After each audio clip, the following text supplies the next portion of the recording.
देश का आम बजट जो है वो पेश हो चुका है और इस पर बातचीत करने के लिए हमारे साथ सीआईआई चंडीगढ़ के पूर्व चेयरमैन जो मनीष गुप्ता हैं उनसे बात करते हैं। सर, जो कहते हैं कि एक तरह से मोदी सरकार का सेकंड लास्ट जो है वो बजट है, चुनाव के नजरिए से आपको कैसा लगा बजट? और एक आर्थिक विश्लेषक होने के नाते क्या किस तरह की रेवड़ियां वगैरह बांटने की कोशिश की गई? बिल्कुल, जैसे आपने खुद ही बताया लास्ट बजट था, इलेक्शन ईयर आने वाला है, तो पॉपुलिस्ट बजट है, उन्होंने अपने हिसाब से दिया।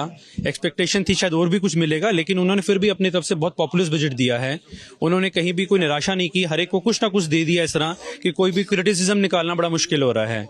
एक तरफ इंफ्रास्ट्रक्चर पे बहुत जोर दिया गया है, जहां पे रेलवेज को इंक्रीज किया, आउटफ्लो, एयरपोर्ट्स, हेलीपोर्ट्स पे इंक्रीज किया गया है, जो आज की डेट में देश की जरूरत है।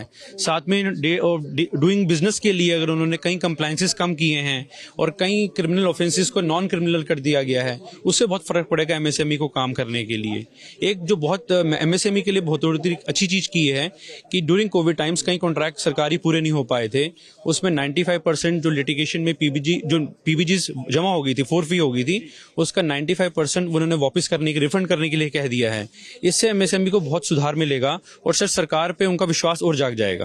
सर, अगर हम बात करें तो जो केंद्र सरकार है उसने 2025 तक किसानों की जो आय दोगुनी करने का लक्ष्य रखा था, साथ ही जो है वो देश की अर्थव्यवस्था को $3 ट्रिलियन की भी बनाने की बात की गई थी। तो अब कहीं ना कहीं दोनों में 1 साल या 2 साल का ही अंतर रहा, तो कहाँ तक अब तक 5 साल, जो पिछले 5 साल पहले जब सरकार ने 4 साल पहले घोषणा की थी, तो सरकार कहाँ तक पहुंची? मेरे ख्याल से 80% पे अचीव करने की कोशिश कर रही है।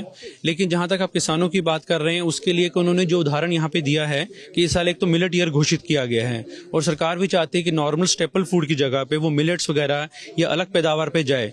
हो सकता है कि इससे किसान की पैदावार तो बढ़ेगी और उसका विकास भी होगा, बट ये आने वाला समय बता पाएगा उससे कितना फर्क पड़ेगा और उससे अल्टीमेटली और कोई नुकसान ना हमें देना पड़े। सर, अगर किसानों की बात की जाए तो किसानों को सरकार ने कहीं ना कहीं एंटरप्रेन्योर बनाने की कोशिश की है, उनके लिए एग्रीकल्चर स्टार्टअप शुरू करने की बात है, मिलेट्स की बात की। लेकिन सबसे बड़ा सवाल ये उठता है कि किसान मिलेट्स क्यों पैदा करेगा, क्योंकि उसका एमएसपी तो डिक्लेरेशन नहीं है। किसान पैदा करेगा तो मार्केट में खरीदेगा कौन? और दूसरा, क्या आपको लगता है कि खाने की जो हैबिट है वो एकदम बदली जा सकती है? बात बिल्कुल ठीक है, खाने की हैबिट नहीं बदल सकते, किसानों की जो मेंटल स्थिति है वो नहीं बदल सकते, और अल्टीमेटली हम जो यहाँ पे खा रहे हैं उसको हम अचानक चेंज कैसे कर दें?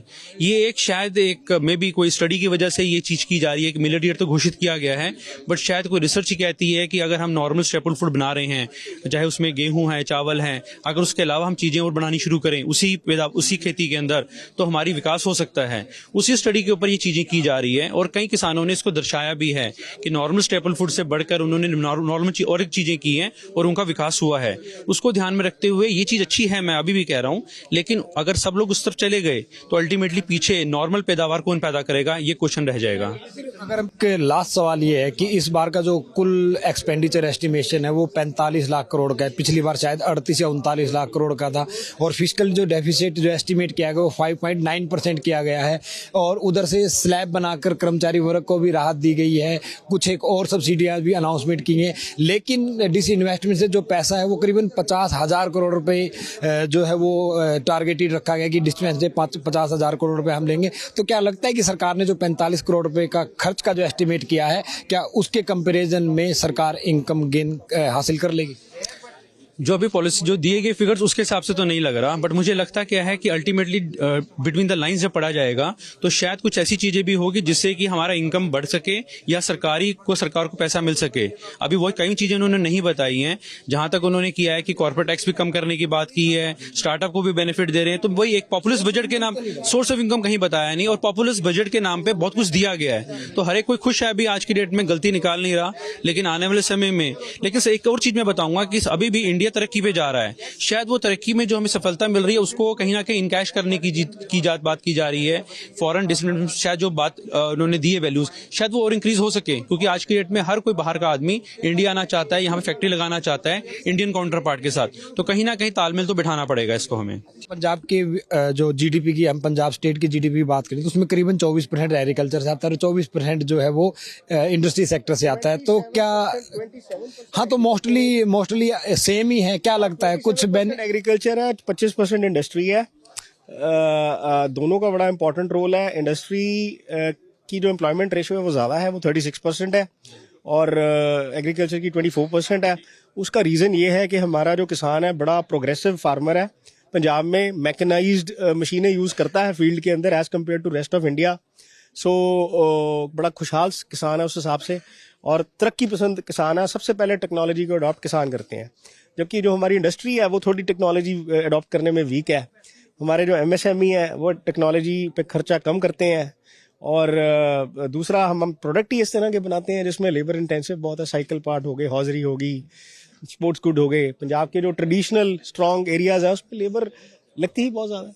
देश के आम बजट पर बातचीत करने के लिए इस वक्त हमारे साथ चंडीगढ़ CII चैप्टर के प्रधान राजीव कैला जी हैं, उनसे बात करते हैं। सर, एक CII चैप्टर के प्रधान होने के नाते, एक इंडस्ट्रियलिस्ट के रिप्रेजेंटेटिव होने के नाते आप आज के बजट को कैसे देखते हैं? एक बहुत बढ़िया बजट है जिसमें मैंने एक नई अप्रोच देखी है। 7 प्रायोरिटीज में जिन्होंने माइक्रो लेवल पे जाके हर चीज को टच किया है, हर सब्जेक्ट को टच किया है। वेदर वुमेन एम्पावरमेंट की बात करें, हम यूथ की बात करें, हम इंडस्ट्री सेक्टर की बात करें, फाइनेंशियल की बात करें, हम इंफ्रास्ट्रक्चर की बात करें, उन्होंने अपने आप को एक तरह से अकाउंटेबल बना दिया है। उसके अंदर वो जो उन्होंने बताया है, तो वो एक बहुत डिफरेंट अप्रोच है रादर देन पॉपुलिस्ट बजट। लोग कहते हैं इलेक्शन ईयर है, उसके अंदर मेरे ख्याल से ये बड़ा डिफरेंट अप्रोच है जो ये बहुत आगे तक हमको उनको खुद ही सेल्फ एक्सेस कर सकते हैं कि हमने कहाँ तक जो बोला करा कि नहीं करा, अगर नहीं करा तो उसको क्या स्टेप्स लेके पूरा करना है। और उन्होंने बड़े ब्रॉडर स्पेक्ट्रम को कवर किया है। आपके लहजे से अगर हम बजट की बात करें तो इंडस्ट्री पर्पज से कौन सी ऐसी घोषणाएं हैं जो अच्छी रही, जो देश के GDP की जो एक टारगेटेड की गई है ग्रोथ रेट, वो हम अचीव कर सकते हैं, और क्या क्या जो है वो किया जा सकता था शायद सरकार नहीं कर पाई? देखिए, उसमें सबसे बड़ी बात तो जो उन्होंने MSME सेक्टर्स के लिए वो जो 95% फोरफिटेड अमाउंट को रिलीज करने की बात करी है, जहाँ पे कॉन्ट्रैक्ट्स में कुछ इश्यूज आ जाते हैं, एक ये बहुत बड़ा स्टेप है। जो MSME something 70% of the sector, industrial sector हमारा MSME का है, तो उसको एक बहुत बड़ा एडवांटेज मिलने वाला है। तो ये मेरे हिसाब से एक बहुत बड़ा स्टेप है इसको लेके, और उन्होंने MSME को बेनिफिट दिया है। बजट की बात करें तो इस बार बजट में जो है किसानों को मिलेट्स उत्पादन की तरफ मोड़ने की सरकार ने कोशिश की है, तो क्या आपको लगता है किसान, एक आम आदमी जो अपनी खाने की हैबिट जल्दी से नहीं बदलता, तो क्या आपको लगता है कि किसान अपनी पैदावार की जो आदत है वो बदल लेगा? दूसरा, किसान मिलेट्स का पैदा क्यों करेगा अगर जब तक उसका MSP डिक्लेयर नहीं होता है? मैं आपको इसका एग्जांपल दूं मिलेट्स के बारे में। वैसे तो अब हमारी कंट्री ने इसको लेके गए इंटरनेशनली दैट हम लोगों ने इस साल को मिलेट्स ईयर माना है। मैं एक एग्जांपल आपको देता हूं कि मैं मानता हूं कि मिलेट्स के ऊपर लाना एकदम टेस्ट को चेंज करना बड़ा मुश्किल हो जाता है, पर आप देखिए एक टिपिकल एग्जाम्पल है कि जहाँ पे राजस्थान जैसे स्टेट में 800 रुपये के हिसाब से अगर मिलेट है, हरियाणा में वो 1700 रुपये है। तो आप देखिए कि जो बेनिफिट किसान को मिल रहा है बाय द एनहांस्ड रेट्स, वो उसका वो हकदार बनता है अगर मिलेट्स की तरफ वो जाता है लेके। और मिलेट्स की ग्रोथ में सबसे बड़ा एक और एडवांटेज ये है कि हम जितने पोल्यूशन करते हैं अर्थ के ऊपर, वो हम रिड्यूस कर देते हैं। क्योंकि जितनी हमको कन्वेंशनल क्रॉस में वीट और राइस के लिए हमको जो पेस्टिसाइड, इंसेक्टिसाइड और जो ग्रोथ के लिए हमारा जो अलग अलग केमिकल्स डालने पड़ते हैं, मिलेट्स के अंदर वो नहीं होता है। तो हम दो चीज़ें, इट इज़ समथिंग जैसे कि आप दो चीज़ों को अप्रोच कर रहे हो। एक तो अपनी इनकम को इंक्रीज कर रहे हैं,